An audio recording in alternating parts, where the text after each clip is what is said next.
ఇందూరు పసుపు రైతుల చిరకాల కోరిక నెరవేరే సమయం ఇది. దశాబ్దాలుగా ఊరిస్తున్న పసుపు బోర్డుకు మోక్షం లభించింది. ఎన్నో ఏళ్లుగా ఊరిస్తున్న పసుపు బోర్డు కార్యాలయం నిజామాబాద్ కేంద్రంగా ఏర్పాటుకు రంగం సిద్దమైంది. ఎంపీ ధర్మపురి అరవింద్ విశేష కృషి, రేవంత్ రెడ్డి ప్రభుత్వం చొరవతో కేంద్ర ప్రభుత్వం పసుపు బోర్డును నిజామాబాద్ లో ఏర్పాటు చేసేందుకు గ్రీన్ సిగ్నల్ ఇచ్చింది. పసుపు బోర్డు రాకతో ఇందూరు రైతుల ప్రజల జీవన పరిస్థితులు చాలా మార్పులు వచ్చే అవకాశం ఉంది.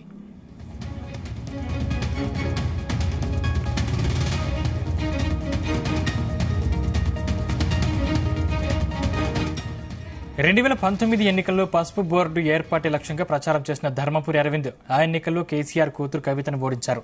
రైతులకు ఇచ్చిన మాట ప్రకారం పసుపు బోర్డును తీసుకురావడమే కాకుండా బోర్డు కేంద్ర కార్యాలయాన్ని నిజామాబాద్లోనే ఏర్పాటు చేయించడం ఎంపీ అరవింద్ ధర్మపురి సాధించిన ఘన విజయమే అని చెప్పారు. ఎక్కువ విస్తీర్ణంలో పసుపును పండించే తమ రాష్ట్రంలోనే పసుపు బోర్డు కేంద్రం కార్యాలయాన్ని పెట్టాలని మహారాష్ట్ర ప్రభుత్వం, అక్కడి బీజేపీ నాయకులు తీవ్ర స్థాయిలో కేంద్ర ప్రభుత్వం మీద ఒత్తిడి తెచ్చారు. అయినా తన ప్రయత్నాన్ని, ఆత్మవిశ్వాసాన్ని వదులుకోకుండా ధర్మపురి అరవింద్ ప్రయత్నించారు. నిజామాబాద్లోనే బోర్డు కేంద్ర కార్యాలయం పెట్టేలా ప్రధాని నరేంద్ర మోదీని ఒప్పించడంలో అరవింద్ సక్సెస్ అయ్యారు.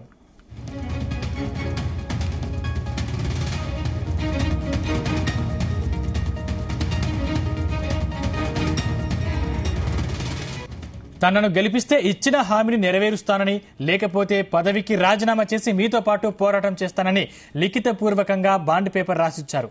తన పదవీ కాలం ముగియక ముందే ఆ హామీని నెరవేర్చి చరిత్ర సృష్టించారు నిజామాబాద్ ఎంపీ ధర్మపురి అరవింద్. పసుపు బోర్డు రావడంతో ప్రపంచ పసుపు హబ్గా నిజామాబాద్ మారనుంది. నిజామాబాద్, జగిత్యాల, కామారెడ్డి, నిర్మల్ జిల్లాలో పసుపు శుద్ధి కర్మాగారాలు, ప్రాసెసింగ్, ప్యాకింగ్ యూనిట్లు కూడా విరివిగా ఏర్పాటు కానున్నాయి. పసుపుతో పాటు స్థానిక ఇతర వ్యవసాయ ఉత్పత్తుల అనుబంధ పరిశ్రమలు కూడా ఏర్పాటయ్యే అవకాశం ఉంది.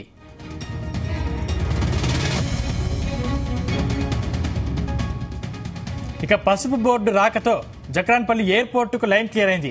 ఎయిర్పోర్టు పనులు వేగవంతమయ్యే అవకాశం ఉంది. అలాగే నిజామాబాద్ నుంచి రవాణా సౌకర్యాలు, ప్రత్యేక గూడ్స్ రైళ్ల రాకపోకలు పెరగనున్నాయి.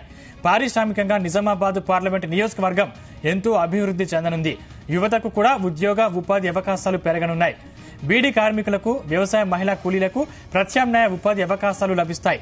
భవిష్యత్తులో సేంద్రియ, సహజ వ్యవసాయ విధానంలో సాగు చేసే పసుపుకు ప్రపంచవ్యాప్తంగా మంచి డిమాండ్ ఉంది. ఊహించని ధరలతో విపరీతంగా పసుపు రైతుల ఆదాయం పెరగనుంది.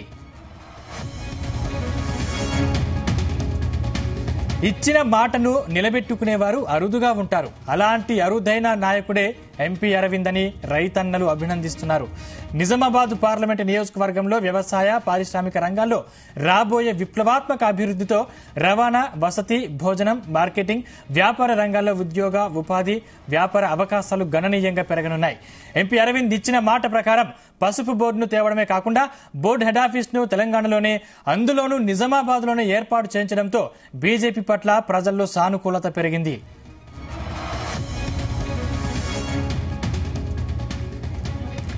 ఎంపీ అరవింద్ పసుపు బోర్డును తీసుకురావడంతో తెలంగాణ రాష్ట్ర ప్రభుత్వంపై, స్థానిక రాష్ట్ర కాంగ్రెస్ నాయకులపై ఇప్పుడు మూతపడ్డ చక్కెర ఫ్యాక్టరీలను తిరిగి తెరిపించాల్సిన ఒత్తిడి పెరగనుంది. రాష్ట్రంలో ప్రభుత్వంలో లేకపోయినా పసుపు బోర్డును రాష్ట్రానికి తీసుకురావడంతో రాష్ట్ర వ్యాప్తంగా ప్రజల్లోనూ, బీజేపీ పార్టీ క్యాడర్లోనూ ఎంపీ అరవింద్ ఇమేజ్ పెరిగింది. మరోవైపు తెలంగాణలో రేవంత్ ప్రభుత్వం వచ్చాక కేంద్రంతో ఈ అంశంపై చర్చించింది. నిజామాబాద్ లో పసుపు జాతీయ బోర్డు ఉండాలన్న డిమాండ్ను కేంద్రానికి విన్నవించింది. ఎంపీ ధర్మపురి అరవింద్ చొరవ, సుదీర్ఘ కసరత్తుతో తెలంగాణ ప్రజల ఆకాంక్ష ఎట్టకేలకు నెరవేరింది.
से घोषणा कर रहा हूं, केंद्र सरकार ने हल्दी किसानों के लिए हित के लिए और उनकी आवश्यकता को देखते हुए और उनके लिए भावी जो संभावनाएं हैं उसे देखते हुए नेशनल टर्मरिक बोर्ड के गठन का निर्णय किया है।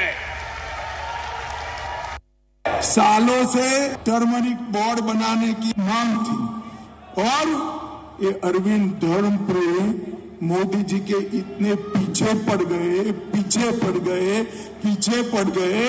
कि मोदी जी ने टर्मरिक बोर्ड बनाकर हल्दी किसानों के लिए बहुत बड़ा काम किया है। भाइयों बहनों, उसके हेडक्वार्टर के लिए भी यही आपके यहाँ बने, इसके लिए भी अरविंद पीछे पड़े हैं।